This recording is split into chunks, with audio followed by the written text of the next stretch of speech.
Welcome to Redeeming Thunder and Daughters of Fire. Bro, sis, this prophetic word is for you. Now, the title of this word is, That's It, You're Moving On, huh? Okay. This is chapter 78, part 4, given to me on 7/15/2026. And there was something that you were to do in the month of July. These are appointed times, okay? And someone has missed their KAIROS moment. And the Most High is saying, that's it. You need to break camp. You need to journey out. Because the individual who missed their KAIROS moment was the potential king, ordained spouse. Okay? And so you still are on track to meet your appointed time, because the fact that you are obeying the Most High and moving forward and breaking camp, leaving the location where you once were into the open door, is proof that there's still something available to you. If you continue to stay without doing that move at the appointed time, then the plans are not going to work out. So you have to be radically obedient. There's a purpose to you breaking camp, journeying out at this time. All right? So during this time, I had heard a song called Good Good Father by 3B for Joy.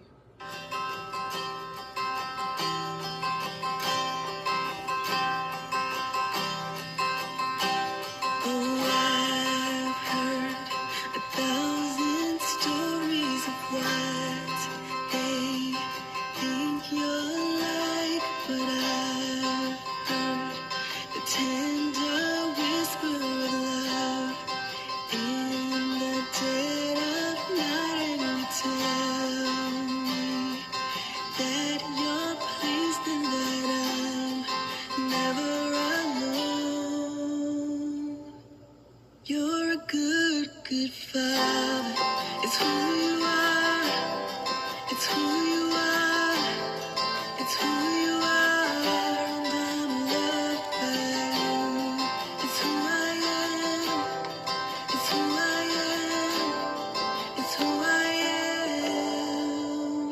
Oh, and I've seen many searching for answers, far and wide, but I know we're all searching for answers.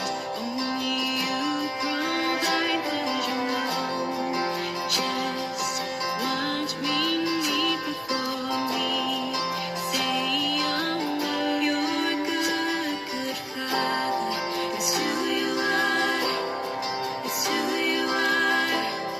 It's who you are, and I'm loved by you. It's who I am. It's who I am. It's who I am.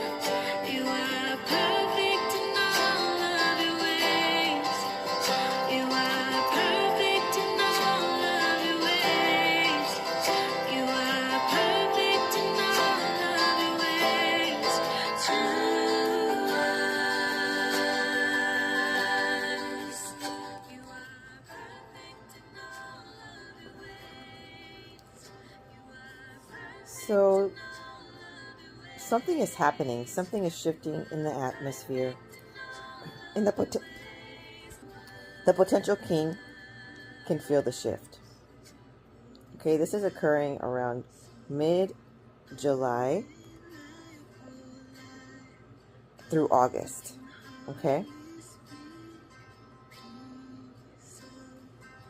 So what occurred is you had made a comment to the individual when you stated that you are going to embraced an open door that opened before you that was actually originally shut.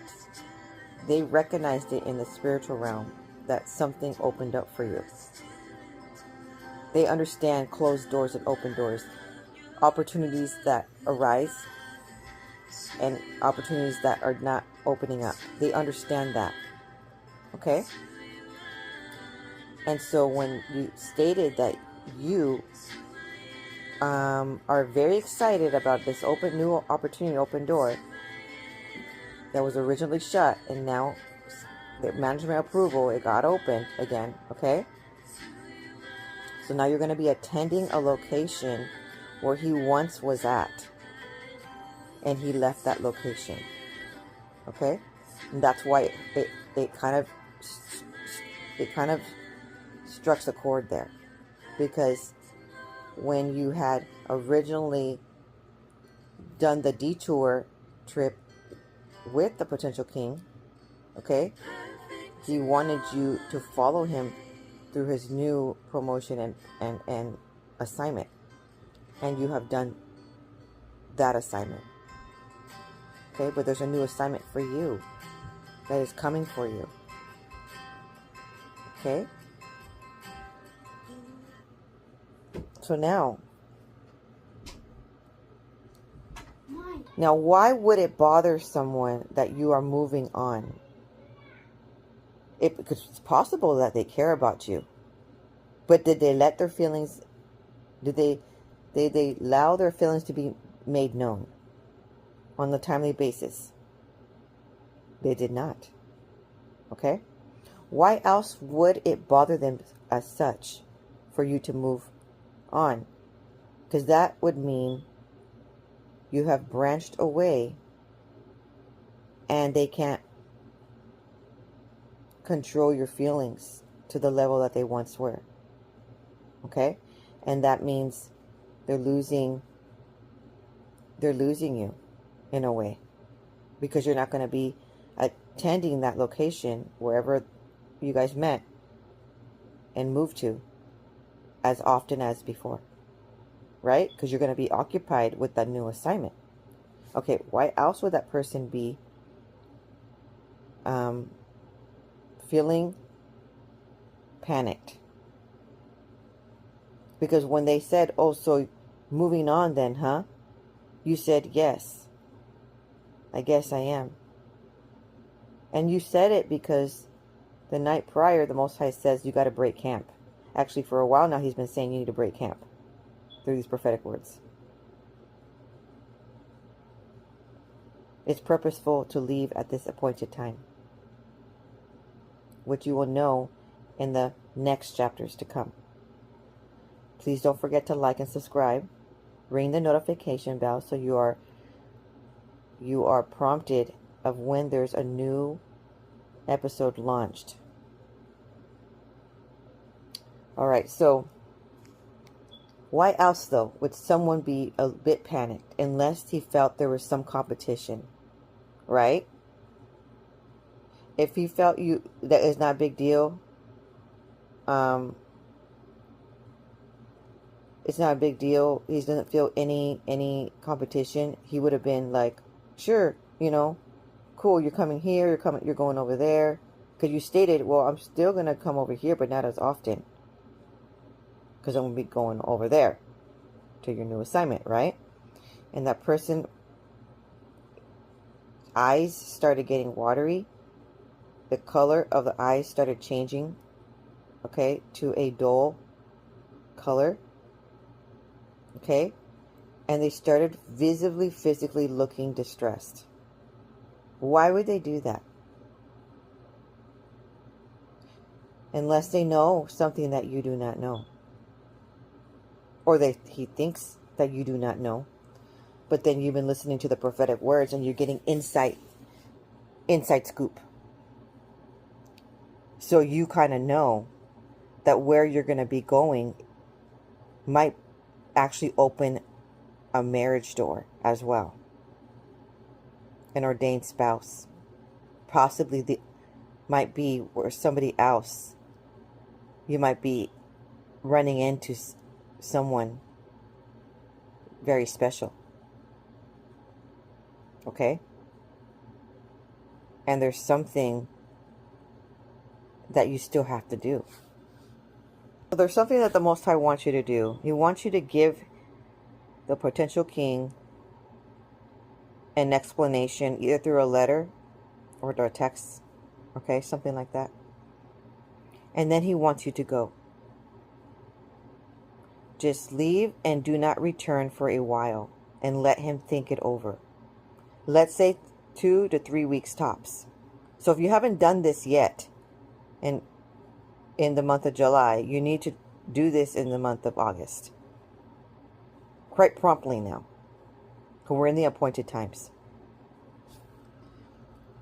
And then the Most High says, then come back and make him yours. Which I found very interesting that he said that comment, because I feel like he's insinuating something that is going to occur. Because this person that we're talking about hasn't launched yet towards you. There was a restraint.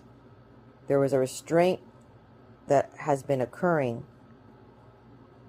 And you will know what this restraint is on chapter 79, part 4 and 5. This person has been displaying body language of attraction for a good while. So bright, sparkly eyes, pupils dilated, visibly taken back when he sees you. A big smile, almost looks hungry. Okay, there is a lot of attraction, a lot of being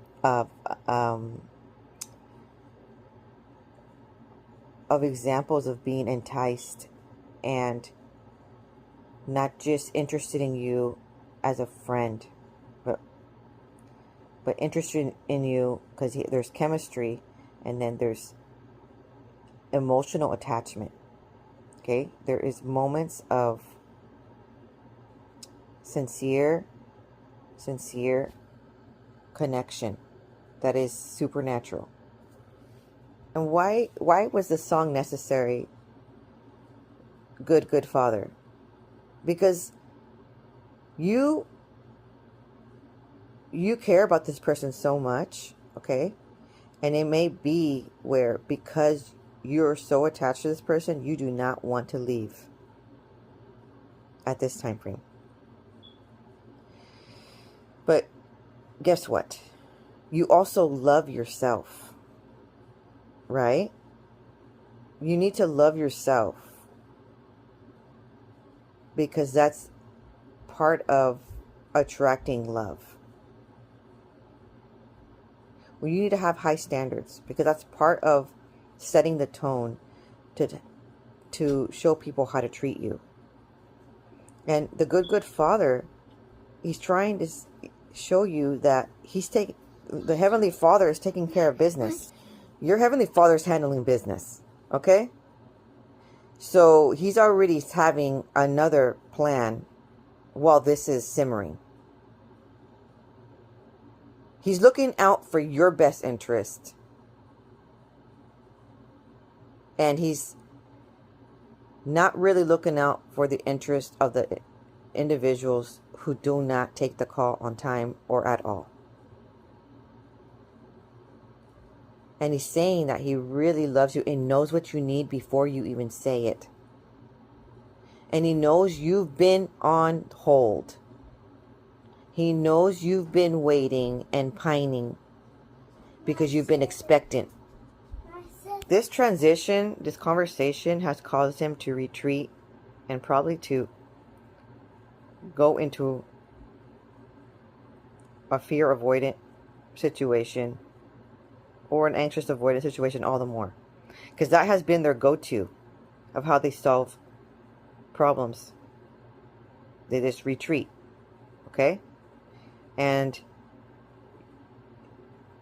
you need some breakthrough. You need to obey the Heavenly Father regardless. Because you're being led by the Heavenly Father. You're not being led by individuals on this world. And during this time, your heart could be hurting and breaking quite a bit. But the Most High is trying to tell you something. You're in your Kairos season, and you need to launch forth and go through the open door that's being presented to you. Because this is where the Joseph's mantle gets noticed. You have the Joseph's mantle on you. And someone is going to notice that through that other open door. Where you were at and where you were doing the volunteer work, those individuals were not noticing your Joseph's mantle. They were believing that with their own skills and professionalism in their professions, they have been being blessed that way. They didn't realize that every time you step foot in that building, they were getting blessed because of you. You carry fortune. You literally are like a lucky charm walking around. Light is illuminating off of you. Why? Because you have favor of the Most High. You have favor of the King of Kings. You don't have bad luck. Okay? It's like you are a precious gem, and heaven is shining on you. And so when people treat you wrong, and they treat you bad, and they discount you, they disregard you, the Most High doesn't want you to hang around and allow them to reap off of your vitality and your abundance and your illumination light. And he doesn't want them to gain fortune by your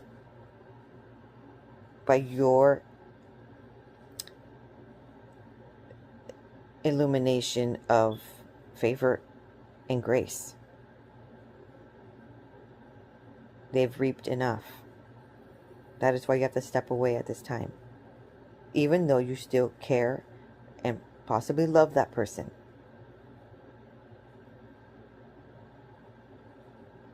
Okay? Now in that letter, you're going to be sharing details. Or text message, whatever. So you're going, or email. You're going to explain your standards. Your feelings. Okay, that you chose the individual, but you need to feel chosen. It's time for you to feel chosen and not to feel confused of what's going on here. No more push and pull. So you need someone healed, not with their fear avoidant or their anxious avoidance. Okay? Not with any kind of dismissal. Because what's going on is they've seen you strong and brave and handling many, many obstacles. And they see that you're doing it. So they think you got it. But they see you crumbling. And then they're picking up the pieces how you crumble. But they're not picking it up to the level of the standard that you need. And that the Heavenly Father thinks that you need. Knows that you need. They're still having you resolve all of these issues all by yourself, which then makes you feel like you never even left a dismissive avoidant. Now you're with another dismissive avoidant. The counterfeits were dismissive avoidance. You can't get into a ordained spouse relationship union that's a dismissive avoidant. I don't know if that makes sense, but I hope it does. It should. It should ring a bell. You need someone that's engaged and ready to pursue and be all in. You can't do life all by yourself. There's certain people that have this mandate, that have this mantle, and the role that they're having, the ministry is being the husband and the father of many nations. They're basically receiving an Abraham mantle, the father of many nations. You are the mother of many nations.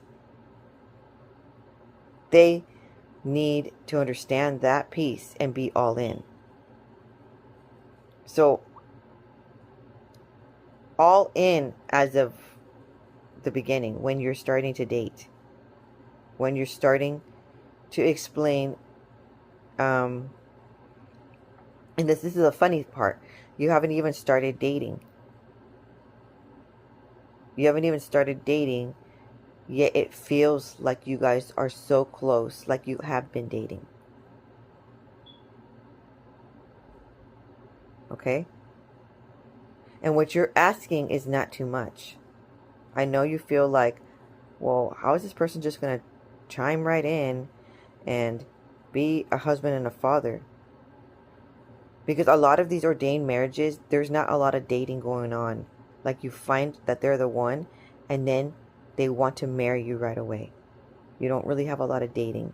A lot of these prophetic words that are occurring within what I receive and what I've been noticing, a pattern, is that Heavenly Father is giving the same message to me as to those individuals. For example, Samuel E. Malumbe, Purpose and Promise with Judith, and several others are receiving prophetic word that they want to marry you without dating you. Because when you guys were getting to know each other, you guys, it already felt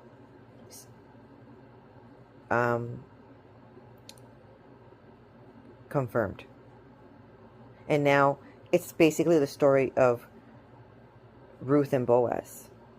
They didn't date. She was in his garden, in his field, line of work, gleaning the fields, and he was observing her.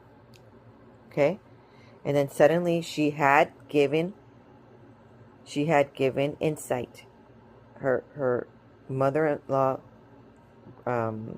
Naomi, advised her to meet him at the threshing floor and to have her grab his tunic and cover her feet with his tunic at the bottom, right, where his feet were at. So now both feet are covered. That is symbolic of someone saying, I choose you to be my kinsman redeemer. So in this situation, in this letter, you are doing that exact thing and saying, I choose you. Because you already know who this person is in your life. But you're saying, I feel that it's the quote unquote, that's it. Moving on, because I don't feel secure with the decision. I don't feel supported. There's actually a lot of chaos occurring in the background that you haven't told the individual yet what you were dealing with. There's been some monitoring spirits all around him whispering comments about you. And you knew, but he didn't know that you knew. Now you're sharing that you knew all along that they were doing that.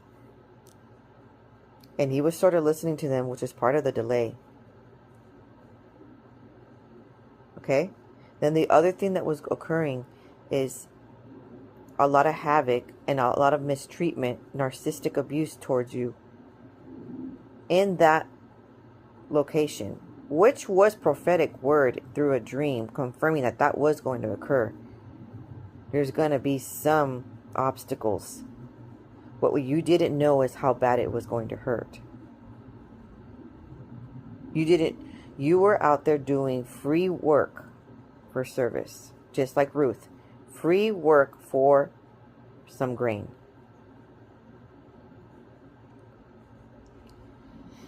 And in her story, nobody really treated her bad when she was going to work. In your story, people were. But that was the test of their character. Seeing a lowly, humble situation. It was temporary, okay?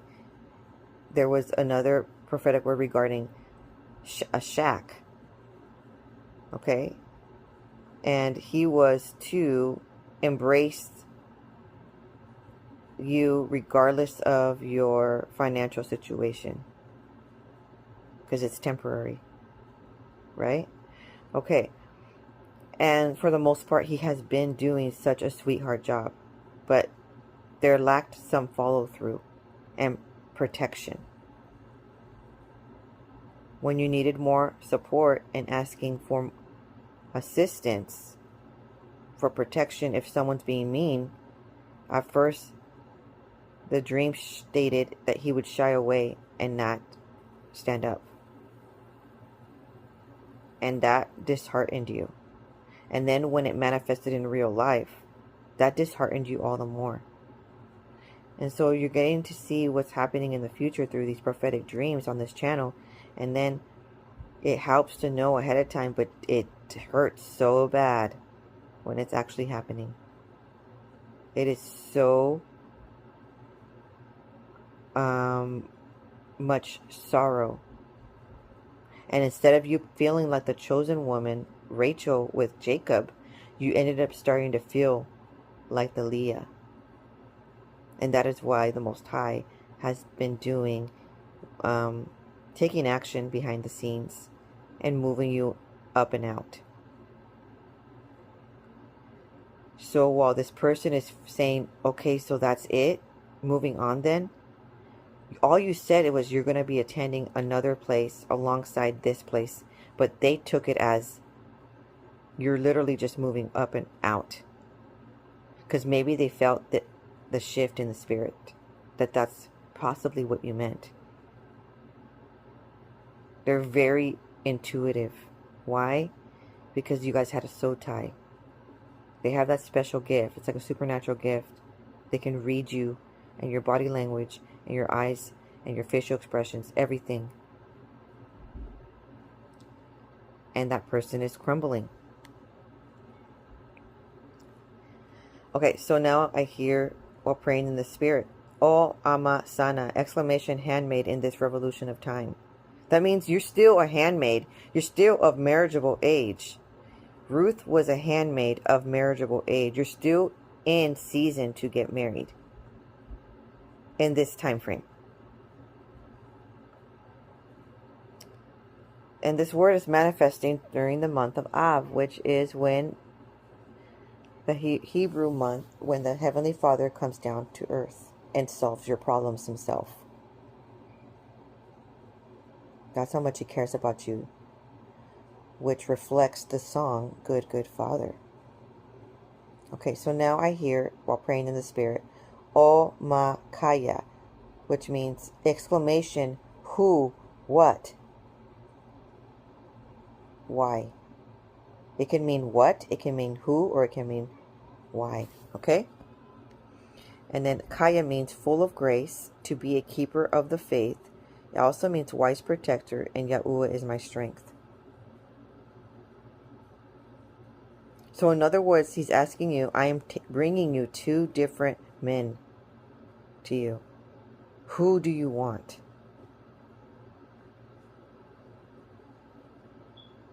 Why is he asking you that? Because you're obeying him and you're leaving.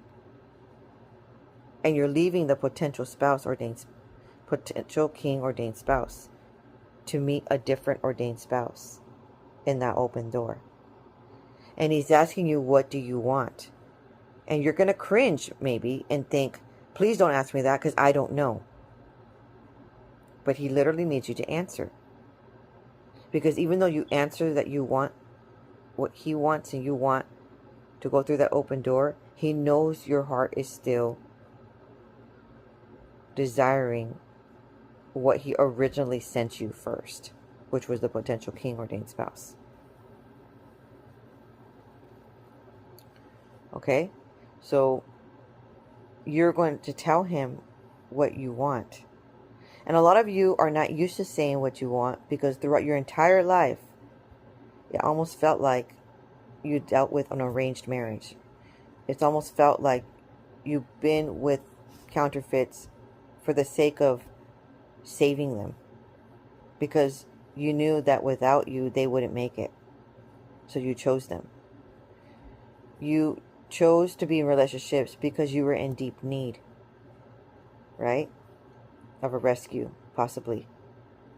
Living in survival mode. So sometimes you just got into a relationship to get out of your home life because it was horrible there. So you just get into a relationship to run away from something else that you didn't like. And you haven't ever got to experience getting in a relationship with someone that you really love. Or You were positioned to be in a relationship and get married because that was what you were supposed to do, but you didn't really know what love was back then. And it was the purpose of conceiving children for offspring for the kingdom. And you didn't really get to be in a relationship where you really were in love with that person. You finally found someone that you felt like you experienced that, and there was something there. And so now the Most High is giving you 2 opportunities to feel that in your life, back to back. 2 different ordained spouse. You're going to be able to feel that level of immense love and wanting to be in those relationships. Okay? But there might be one that you feel more inclined to. And so just tell your Heavenly Father what you would want. Why is He asking you what do you want? Exclamation. Behold. Because there's an opportunity. Because you are full of grace. You have literally favor of the Most High. That's what it means. That He can still give you what you want.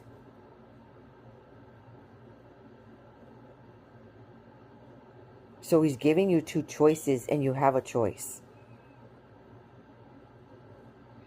Okay? And so you were going to let Him know what you want. Because He knows your deepest secrets, even though you don't say it. But there's still a process that needs to be done in order for it to manifest. There's certain people need a little nudge. They need to sometimes crash out in order to open their eyes. Okay? So the Most High says, okay, so it be. That means He approved it. Now the Most High is saying, provide the letter. The letter states what you need and what you want.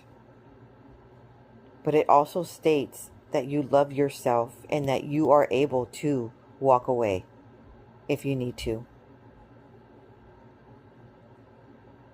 And that comment right there shook them to their core. Okay? So Abba says, don't stress, let it soak and simmer. Give him the letter or the email or the text, okay? And then you're going to be off on your way towards walking towards the new open door. When he finds out that there's associates that have been barriers to your connection, and it's causing you a lot of emotional strife to even walk through the doors, to becoming to feel unsafe and unseen.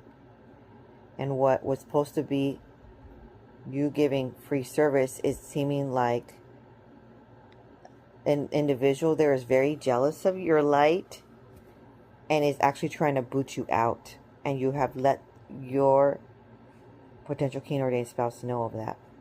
Now, it's up to them what they're going to do about it. Because that's when they're supposed to step in and defend you, right? Meanwhile, you walk away. So in that moment, he starts to realize that he thought that he was being emotionally supportive enough for you. He thought that pretty much breadcrumbs would still be okay. Or he thought that the push and pull was reeling you in. The push and pull was keeping you interested. What I'm talking about push and pull is when someone gives you inklings and insinuating a lot of interest into your life and connection, and then when it looks like it's going somewhere, all of a sudden they pull away. Okay? And they make it seem like it's all in your head. And it really wasn't. And this person craves intimacy, at the same time they're afraid of it. And there's something of a barrier that I need you to understand watching 79 part 4 and 5.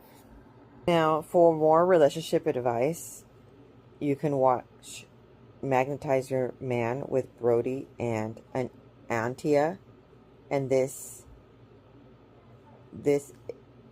video explains why it's important to let go and walk away. The title of this is Men Secretly Crave a Woman Who Can Let Go. You did everything right. You were kind, you were patient, you gave him everything you had, and he still went quiet. My name is Brody Boyd, and today I'm going to break down exactly what happens energetically when a man pulls away and what you need to do to reclaim your power and your feminine magnetism. I have spent years helping women decode how men actually work, and I'm tired of watching good women lose good men by doing the one thing that quietly pushes them away. Because here's what almost no one tells you. This was never about your effort. It was about how a man is wired. So in the next few minutes, I'm going to show you exactly why men are extremely attracted to a woman who can detach and what happens in his mind the moment you stop chasing. Number 7 is the one almost no woman sees coming. I'm Brody Boyd, and together with my wife, Antia, we've been helping thousands of successful women for over 20 years combined to get a loving, long-term, and committed relationship with a man they want fast. So let's get right into it. A man feels your absence far more than he ever felt your presence. The most powerful thing you can do when a man ignores you is let him feel what life is like without you in it. And I don't mean playing games. I don't mean pretending to be busy when you're actually obsessing over him. I mean genuinely detaching, genuinely moving your energy away from him and back to yourself. Because when you do that, you truly pull your energy back, he will feel it. Men are far more intuitive than we give them credit for. They can sense when your energy is still hooked into them, and they can sense when you've let go. And here's what happens when you genuinely detach. Suddenly the dynamic shifts. He's no longer in the position of power. He's no longer the one being pursued. And if he has any real interest in you, if there's any real genuine connection there, he will start to wonder, wait, why isn't she reaching out? Why isn't she trying to figure this out? Did I lose something valuable? And that's when his ego starts to crack, not because you tried to punish him, but because you gave him the space to miss you and he realized what he had. Real detachment is not going cold. It's staying warm while you let go.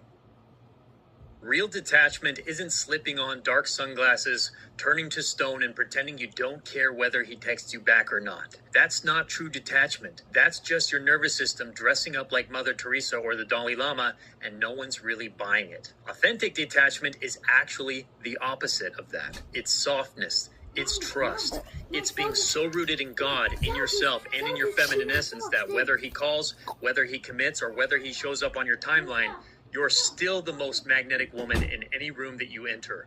Chase a man and you train him to sit back and coast.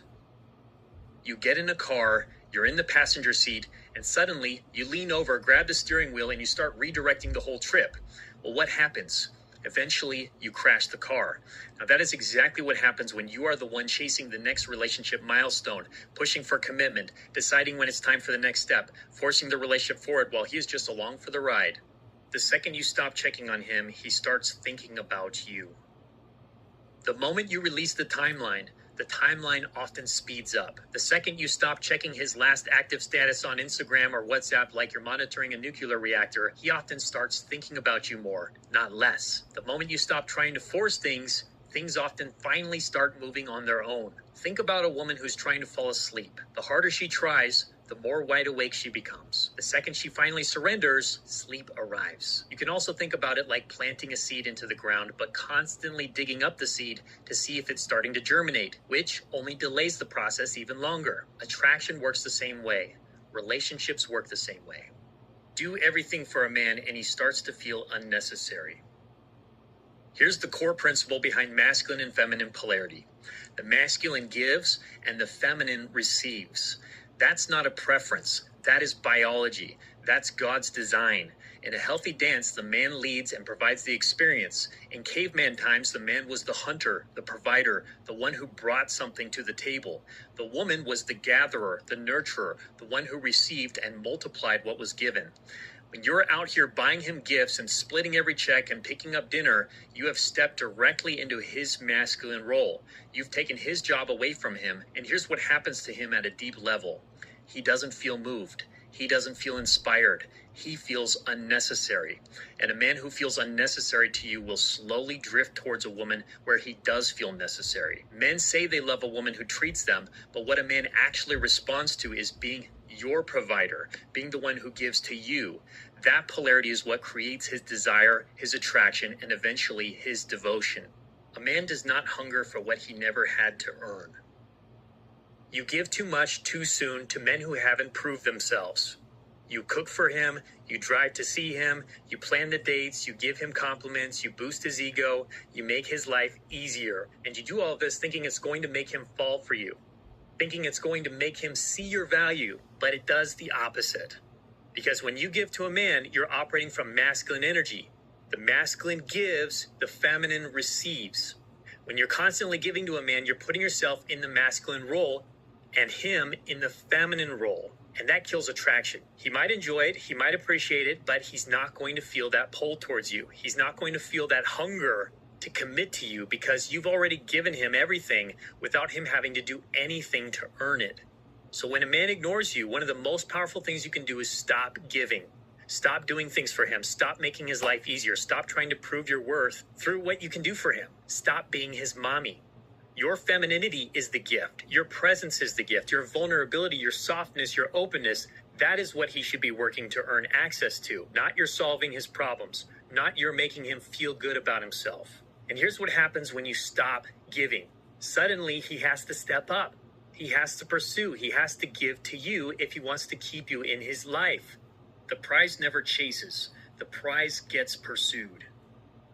The egg doesn't chase the sperm. The flower doesn't chase the bee. Rose didn't chase Jack around the Titanic begging for him to define the relationship. The feminine is the prize. The feminine attracts, then selects. A queen doesn't triple text a man to confirm Saturday night. A queen doesn't drive 40 minutes in rush hour traffic to his apartment because he wants to hang out for a bit. A queen doesn't reshape her entire calendar around a guy who hasn't even reshaped one Tuesday for her. A queen radiates, signals, and then lets the masculine come to her, pursue her, and prove that he's worthy of her time. If you find yourself playing Sherlock Holmes with his Instagram, zooming in on the blurry reflection in his sunglasses to see if there's another woman in his car, then you are not in queen energy. You are an unpaid private investigator. A queen chooses, she doesn't chase. Walling up feeds his ego. Staying open humbles it. When a man ignores you, you want to protect yourself. You want to put up walls. You want to show him that you don't need him, that you're fine without him. But here's the truth.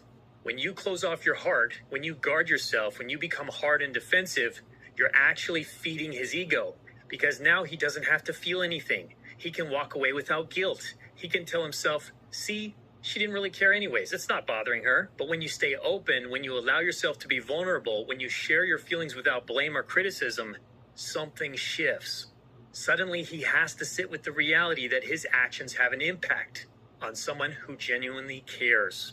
And for a man with a healthy masculine core, that will humble his ego more than anything else you could do.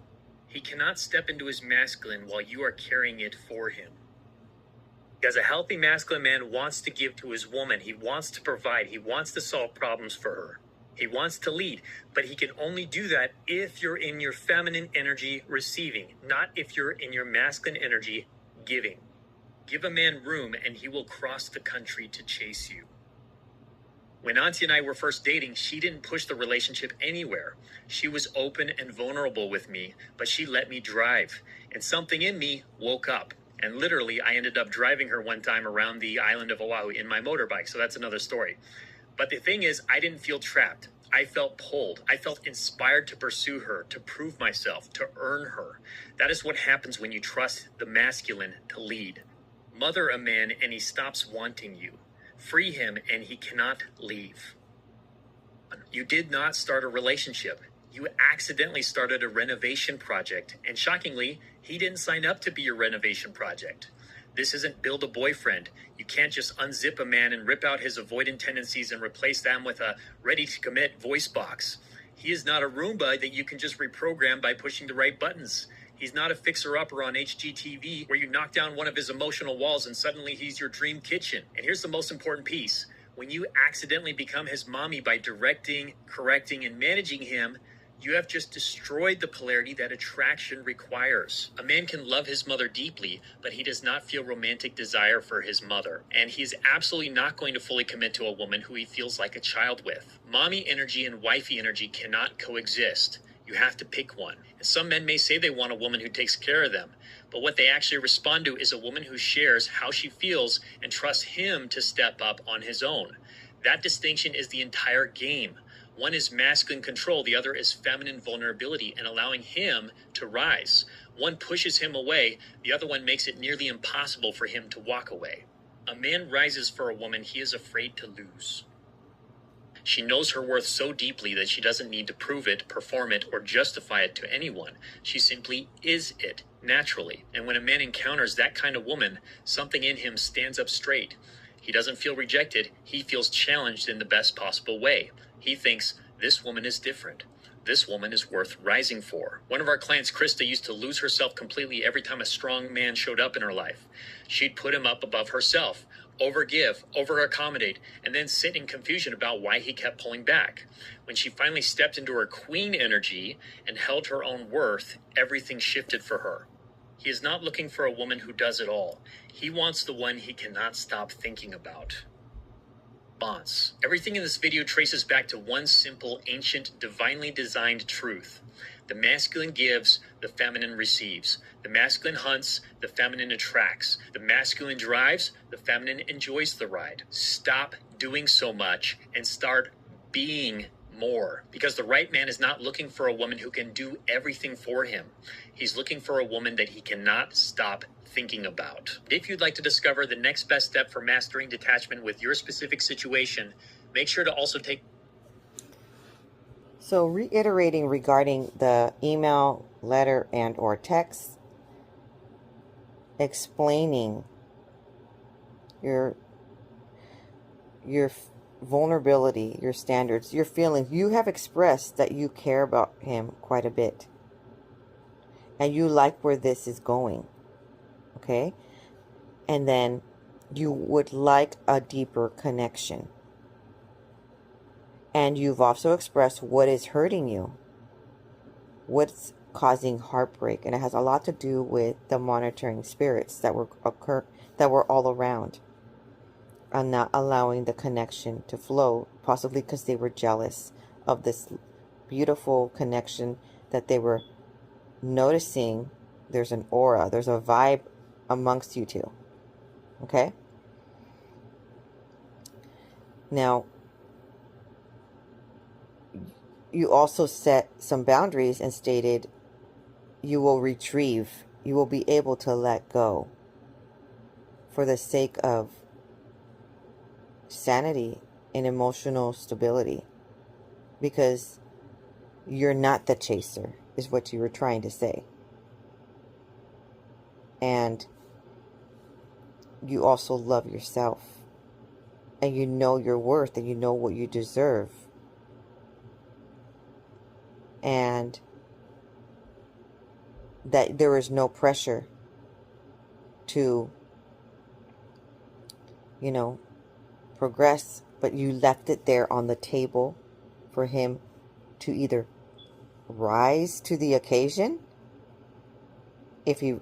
or he could possibly just,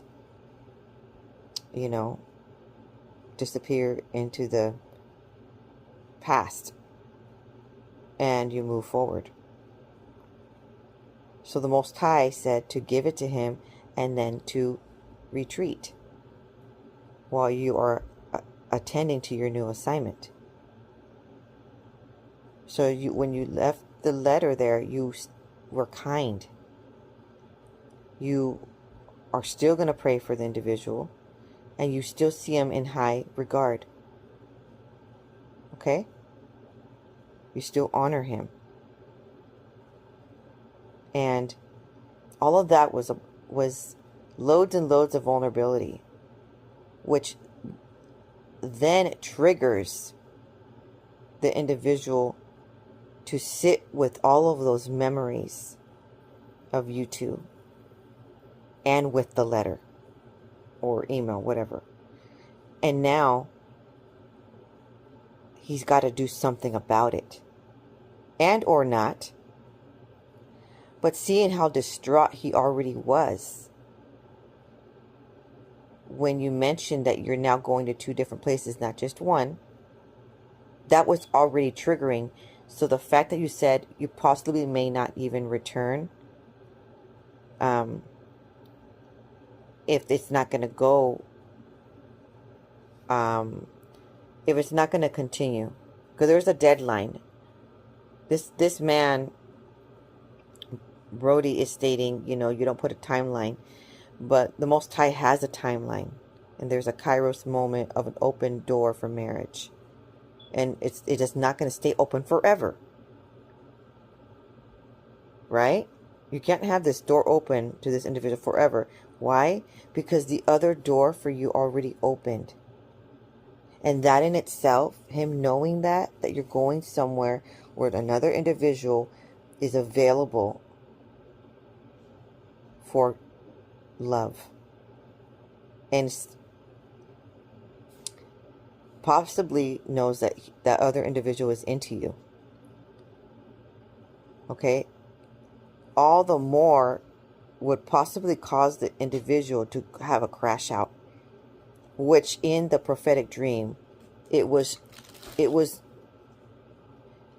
very obvious that person was crashing out and getting wrecked. Okay? So this is affecting him very much. You definitely pulled all the way away. The Most High wants you to pull all the way away and leave room in your heart for someone else.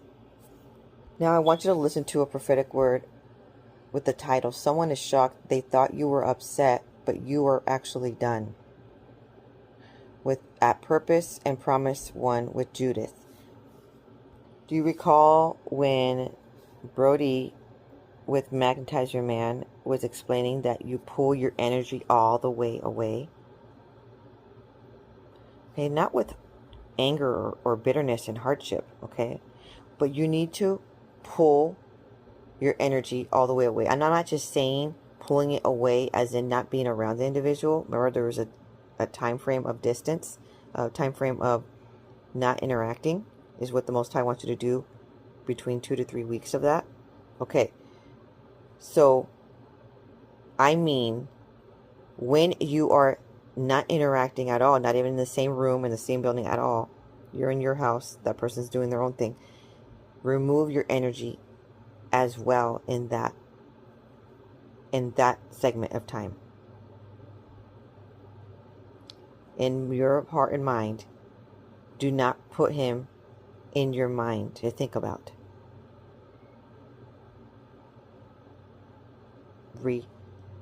Revert all of that energy that you invested in thinking about and put it into yourself. Because you need to find yourself again. Because you need to come back into your feminine energy. And when he not only sees that you're not there around him, but then your spirit man is also not connected, it's going to be a triple whammy of a wake-up call. And he's going to understand just how much you were in his mind and how much he loved his life that way. And now it's not like that. He's going to realize that a lot of his joy and a lot of his peace and a lot of his security and his comfort and companionship came from you. And he's going to see life in reality, how it possibly could be if you were just not there ever again. And that's going to scare him to his core, which is, quote unquote, the crash out. And with the prophetic dream on chapter 58 and chapter 80, that I elaborate a little bit further, it discusses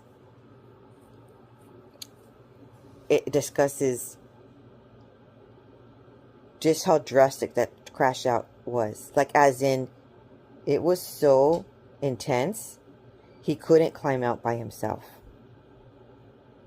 There's something that has to happen in the future, which you need to watch the next videos. This is Purpose and Promise with Judith. Again, the title is Someone is Shocked. They thought you were just upset, but you were actually done. This is how much you need to pull your energy back into yourself. Someone is shocked. They thought you were just upset, but you were actually done. You know, there comes a time in some relationships when silence is completely misunderstood. One person believes the silence is temporary, and, you know, they go as far as assuming you are cooling off, right? This person assumed that you were just cooling off. And so they thought that they still had a chance, because they tell themselves, give it a few days, right, and they'll come around. This person mistook your quiet for another chapter in the same story. What they don't realize is that the story has already ended for you, right? That's the shock that this person is living with now. Because they thought that you were just upset, they are beginning to see things from another perspective.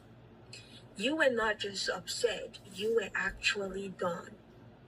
The reason this person did not recognize it is because they had seen you hurt before. They had actually watched you cry, okay? And so this person has seen you display different range of emotions. They've seen you forgive, so they thought it's another phase, right?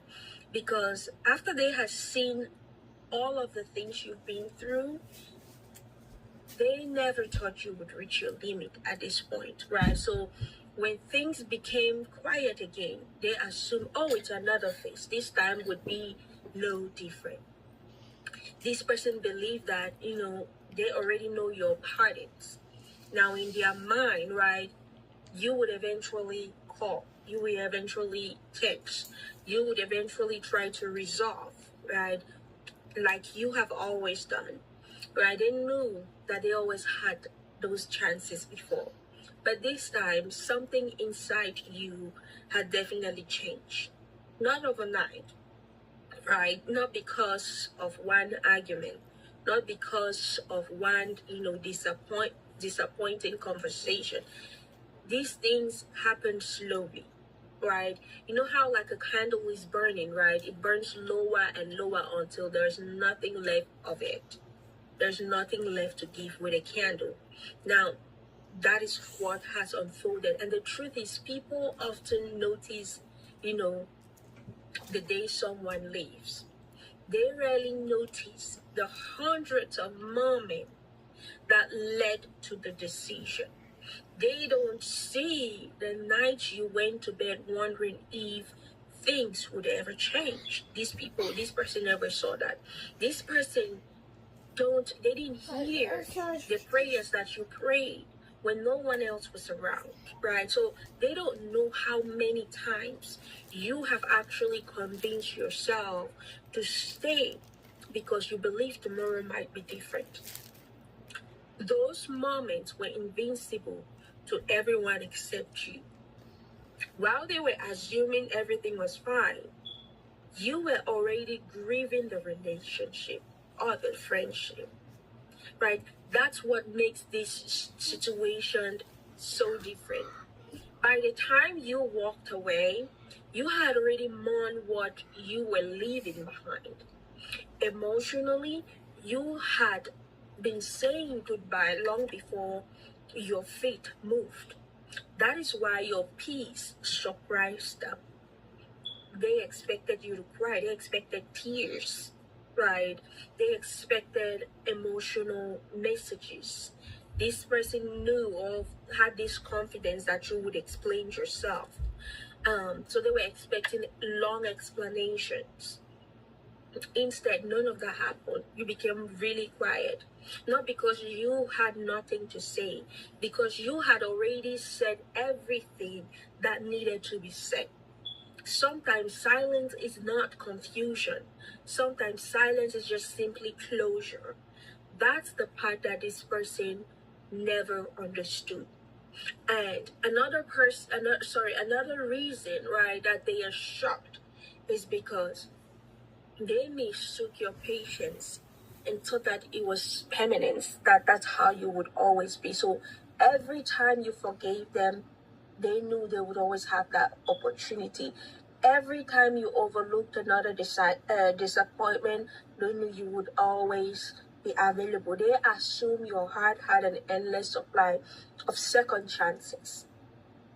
They confuse your grace with unlimited tolerance. But grace doesn't mean there are no boundaries, right? No.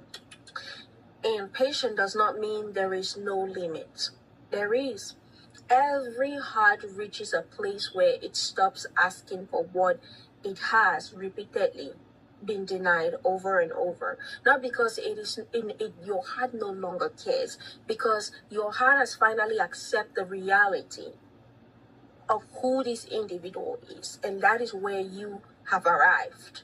You stop trying to convince someone to value what they had already chosen to overlook. That decision changed everything. That, strange, that is just strange to them. You did not become a harder person. You became very clear. You became clearer. You stopped arguing. You stopped defending yourself, right? You stopped chasing conversations that never led anywhere. You stopped carrying relationship by yourself. So you just stopped all of that. And from the outside, it looked like you had, simply become quieter. But inside, you had made one of the biggest decisions of your life.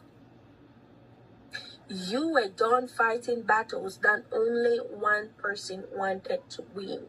At first, they were not concerned, right? They were not concerned at all. In fact, they felt strangely confident because they believed your distance was another emotional reaction. This person thought that enough time would solve everything as usual. So they waited. A few days passed, then weeks. So time just begins to unfold, still nothing. That is when uncertainty began replacing confidence. They started checking for signs. Maybe you post something, maybe you reach out, so many maybes, maybe a mutual friend would mention your name. So they kept expecting proof that you were still emotionally connected. Instead, they found something they were not prepared for. You were moving forward, not loudly, not dramatically, just steadily. You were just moving forward. And your life no longer revolved around what they were doing. Your happiness was not dependable on whether they changed. You had stopped waiting, and that realization hit harder than they expected, because for the first time, they understood something they had refused to believe. You were not trying to teach them a lesson. You were not trying to manipulate them or whatsoever. You had simply accepted what they never thought you would. And that's some relationship can only survive if one person keeps sacrificing. It cannot. And you were no longer willing to be that person that will be used. So you picked your battles, right? That's what they say. You picked your battles and you believe that you are worth more. And so you kept on moving forward. And this is something that this person cannot accept, but that is on them. Family, please give the video a thumbs up if you haven't done so. All right, so I want you to listen to this song that I woke up to. And this is the song that the Most High wants you to sing in this hour. This is from 3 Beat for Joy. These are three ladies who harmonize very beautifully. This song is called Joy by Vashawn Mitchell. And this is the attitude that you're walking into your new chapter. This is the song that you sing. Why? because you have a really good Heavenly Father who's looking out for you. And proclaiming joy, proclaiming these declarations over your life through singing is going to get you where you need to go and ascend. You're also maturing in the spirit, and you will feel uplifted. You will feel alive again. Vitality will be entering into your soul. Okay, besides drinking bone broth, while you've been in the Elijah's cave dealing with sorrow and grief and loss and heartbreak, you need to be taking care of your health. And some of you are going to probably feel so down that it's going to be hard to even function at that level.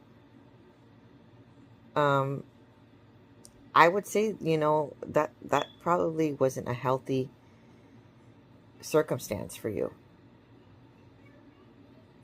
And something beautiful is coming into your life. Whether the potential king ordained spouse wakes up and takes action, or whether it's the other ordained spouse, you have a relationship with your Heavenly Father, and He is taking care of you. So He wants you to embrace this new chapter with song. Never been so free, caught in your love for me. Never been more secure, knowing your heart, Lord. And that's it. Practice makes perfect. Now, let's move on to soprano. There's beauty in my brokenness. I've got true love instead of pain. There's freedom though you've captured me. I've got joy instead of mourning.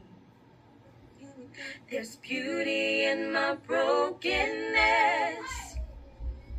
I've got true love instead of pain. There's freedom though you've captured me. I've got joy instead of mourning. You give me joy down deep in my soul, down deep in my soul, down deep in my soul. You give me joy down deep in my soul, down deep in my soul, down deep in my soul. You give me joy down deep in my soul, down deep in my soul, down deep in my soul. You give me joy down deep in my soul, down deep in my soul, down deep in my soul. To the bridge. Go. Never been so free, caught in your love for me. Never been more secure, knowing your heart, Lord. Never been so free, caught in your love for me. Never been more secure, knowing your heart, Lord. 'Cause you give me joy down deep in my soul, down deep in my soul, down deep in my soul. You give me joy down deep